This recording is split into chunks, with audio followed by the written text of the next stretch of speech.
Presiden Prabowo Subianto bertemu dengan sejumlah pemimpin negara di KTT G20 yang diadakan di Brasil. Terkait momen Presiden Turki Recep Tayyip Erdogan menggenggam erat tangan Prabowo saat bersenda gurau dengan para pemimpin dunia. Dalam momen yang sama, Prabowo juga belajar bahasa asing.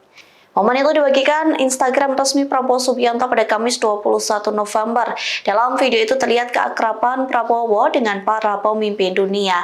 Bahkan keakraban itu tercipta di sela-sela pertemuan KTT G20. Terlihat Prabowo berbincang dan bersenda gurau dengan pemimpin negara seperti Presiden Prancis Emmanuel Macron, Kanselir Jerman Olaf Scholz, Perdana Menteri Malaysia Anwar Ibrahim, Presiden Afrika Selatan Cyril Ramaphosa, Presiden Turki Recep Tayyip Erdogan. Lantas terekam momen Erdogan memegang erat tangan Prabowo. Momen itu tercipta kala Erdogan, Prabowo, dan Cyril Ramaphosa serta Anwar Ibrahim duduk bersama. Mereka sedang belajar bahasa asing ditemani seorang translator wanita. Prabowo pun tetap fokus belajar bahasa asing meski tangannya digenggam erat Erdogan.